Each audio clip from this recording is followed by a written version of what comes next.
میں آج جو آپ کے پاس یہ ساری بات کرنے کے لیے اس لیے آیا ہوں کہ ابھی ہمیں 8 مارچ کو یا اس سے پہلے 7 مارچ کو ہمیں ایک امریکہ نے ایک باہر سے ملک نے، میں نام مطلب میرا کہ کسی اور باہر سے ملک سے ہمیں میسج آتی ہے، اور میں اس لیے آپ کے سامنے یہ میسج کی بات کرنا چاہتا ہوں، اور میں اس لیے لائیو بھی کر رہا ہوں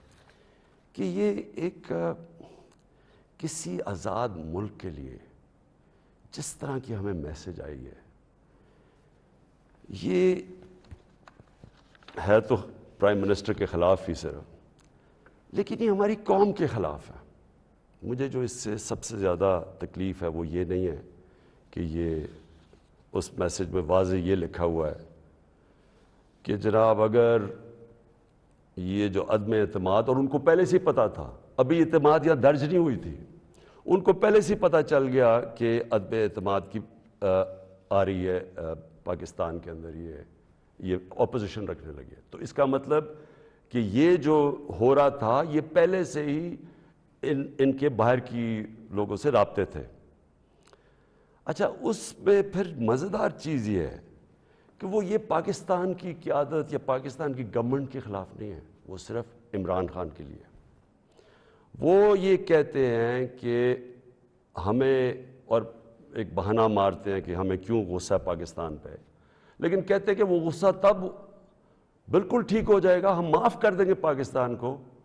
اگر عمران خان یہ عدم اعتماد کی یہ ہار جاتا ہے، یعنی اگر عمران خان چلا جاتا ہے تو پاکستان کو معاف کر دیتے ہیں، لیکن اگر یہ عمران خان کے خلاف فیل ہو جاتی ہے تو پھر پاکستان کو ایک مشکل وقت کا سامنا کرنا پڑے گا۔ دیکھیں، جو پھر سے میں یہ کہتا ہوں کہ ایک الیکٹڈ پرائم منسٹر کے خلاف کوئی بھی دوسرا ملک یہ اس طرح، اور یہ ریکارڈڈ ہے، یہ میں آپ کو یہ بتا دوں کہ یہ نہیں کہ یہ میں دیکھ رہا ہوں کئی میڈیا کے لوگ اس کو کور کرنے کی کوشش کر رہے ہیں کہ جی نہیں وہ ایسا نہیں تو فلانا نہیں تو وہ پتہ نہیں، یہ نہیں، یہ آفیشیل ڈاکیومنٹ ہے جو گورنمنٹ آف پاکستان کو، ہمارے ریپرزینٹیٹو امبیسڈر کو نوٹس لے رہے تھے لوگ، جس میں یہ کہا گیا، اور یہ کہا بیسکلی یہ کہا گیا کہ اگر عمران خان رہتا ہے وزیر اعظم تو ہم آپ کے ساتھ ہمارے آپ تعلقات بھی خراب ہو جائیں گے اور آپ کو مشکلوں کا سامنا کرنا پڑے گا۔ تو میرا سب سے اپنی قوم سے آج یہ سوال ہے کہ کیا یہ ہماری حیثیت ہے؟ 22 کروڑ کی ہم قوم ہیں کہ ہمیں ایک کوئی باہر کا ملک، اور کوئی وجہ بھی نہیں بتا رہا، کوئی اس میں کوئی وجہ نہیں، بس یہ کوئی ایک چیز بتا دی کہ جی وہ عمران خان نے اکیلا کو فیصلہ کیا روس جانے کا، حالانکہ جب رشیا جانے کا فیصلہ تھا اس کے اندر ہماری ساری فارن آفس کی پوری مشاورت تھی، ہماری ساری عسکری قیادت کی مشاورت پوری تھی، میں نے بلکہ فارن سیکرٹریز کو اسی کمرے میں بلایا جو پرانے ریٹائرڈ تھے، ان سے ہم مشاورت کر کے گئے، لیکن اس کے اندر لکھا ہوا ہے کہ نہیں، صرف وہ ہمارا ایمبیسڈر ان کو بتا رہا ہے کہ نہیں یہ مشاورت سے، اس نے کہا نہیں یہ صرف عمران خان کی وجہ سے گیا، اور پھر انہوں نے یہ جو باقی لکھا کہ اگر جب تک وہ ہے تو ہمارے تعلقات اچھے نہیں ہو سکتے۔ اب میرا سوال یہ ہے کہ وہ اصل میں یہ کہہ رہے ہیں کہ یہ جب جائے گا تو جو باقی جو آئیں گے واپس، جو دوسرے عمران خان کی جگہ آئیں گے، ان سے ہمیں کوئی مسئلہ نہیں ہے۔ تو میں اصل اپنی قوم کے سامنے یہ چیز رکھنا چاہتا ہوں،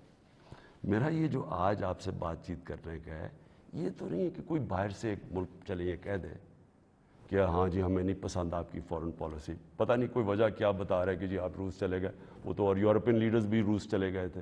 لیکن خاص پاکستان کو کہ آپ کیوں چلے گئے ہیں، جس طرح کہ ہم کوئی ان کے نوکر ہیں۔ لیکن جو اس میں سب سے ڈسٹربنگ چیز کیا ہے کہ ان کے رابطے ان لوگوں سے ہیں جن کے ذریعے یہ ساری سازش ہوئی ہے، جو یہاں بیٹھے ہوئے ہیں، اور یہاں کون بیٹھے ہوئے ہیں؟ 3 اسٹوجز۔ اسٹوجز کا مطلب ہوتا ہے جو کہ جو کہ بڑے وفادار غلام ہوتے ہیں. یہ وہ لوگ ہیں. اب یہ ذرا سن لیں کہ یہ چاہ کیا رہے ہیں. یہ چاہ یہ رہے ہیں کہ عمران خان جائے، لیکن اگر یہ آ جائیں واپس، یہ جو ابھی جنہوں نے عدم اعتماد کیا ہوا ہے، تو پھر سب ٹھیک ہو جائے گا. تو سب سے پہلا میرا سوال یہ ہے کہ کیا یہ اپنے ملک کے اندر اجازت دیں گے کسی کو قیادت میں آنے کے لیے جن کے اوپر نیب کے کیسز ہوں،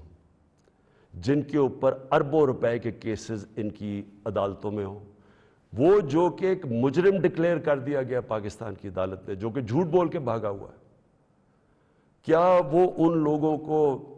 جن کے اوپر باہر ان کے ملکوں میں، باہر کے ملک مضمون لکھے ہوئے ان کی چوری کے اوپر، کرپشن پہ، بی بی سی کی 2 ڈاکیومنٹریز آئی ہوئی ہیں ان کی چوری کے اوپر، کیا اپنے ملک میں اس طرح کے لوگوں کو ایک قیادت پہ آنے دیں گے؟ اور اگر اپنے ملک میں اتنی سی جھوٹ بولنے پہ یہ نکال دیتے ہیں ایک پرائم منسٹر کو، ہیرلڈ میک ملن تھا، جھوٹ بولنے میں اس کو نکال دیا. چھوٹی چھوٹی چیزوں کے اوپر وہ اتنا اپنے لوگوں کا، ان کا جو اخلاقی معیار ہے وہ اس سطح پہ ہے، چھوٹی سی چیز پہ وہ نکال دیتے ہیں. تو ہمارے ملک میں جو کہ نیب میں اربوں روپے کے کیسز ان کے، اور اب نہیں 30 سال سے ان کے اوپر کیسز ہیں. پہلے جو کیسز تھے وہ جنرل مشرف نے ان کو این آر او دی، وہ سارے کیسز معاف کروائے. پھر یہ 10 سال میں مزید اور کیسز چڑھ گئے اربوں روپے کے. ان کو یہ کہہ رہے ہیں کہ وہ ٹھیک ہے، وہ ٹھیک ہے، لیکن عمران خان ان کو پسند نہیں ہے. مجھے جو اگلی چیز سمجھ نہیں آ رہی، اور میں یہ اپنی قوم سے پوچھنا چاہتا ہوں کہ جب ان کو بھی پتہ ہے، کیونکہ یہ یاد رکھنا میرے پاکستانیوں کہ جب ان کی جو انٹیلیجنس ہوتی ہے وہ ساری بیک گراؤنڈ پتہ ہوتا ہے ہر کا. میرا ان کو سب پتہ ہے، ان سارے جتنے بھی پولیٹیکل لیڈرز ان کی سب بیک گراؤنڈ پتہ ہے. ان کو ان کی ایک ایک چیز پتہ ہے کہ ان کے کتنے پیسے ملک کے کس اکاؤنٹس میں پڑے ہوئے ہیں بیرون ملک. ان کو سب پتہ ہے کہ ان کی پراپرٹیز بینامی جو انہوں نے باہر لی ہوئی ہیں بڑی بڑی اربوں اربوں روپے کی، ہر ڈیٹیل ان کے پاس ہے. ایک ہمارا ینگ پولیٹیشین ہے، ایک کتاب ہے رون سوسکنڈ کی، دا وے آف دا ورلڈ. اس کتاب میں وہ لکھتا ہے کہ ان کی نیشنل سیکیورٹی جو تھی وہ ٹیپ کر رہی ہے، اس کی والدہ اس کو ٹیلی فون کر کے بینک اکاؤنٹس بتا رہے ہیں، یعنی ادھر تک ان کو پتہ ہے. تو ہمارے یہ جو اب یہ 3 لوگ ان کو جو پسند آ گئے ہیں، ان کی کیا خاصیت ان کو پسند آئی ہے؟ یہ کہ ان جنرل مشرف کے سالوں کے اندر 11 ڈرون اٹیک تھے. ان دونوں کے یہ بلکہ سارے یہ تینوں اکٹھے اقتدار میں تھے. ان کے 10 سال میں اس ملک میں 400 ڈرون اٹیکس ہوئے.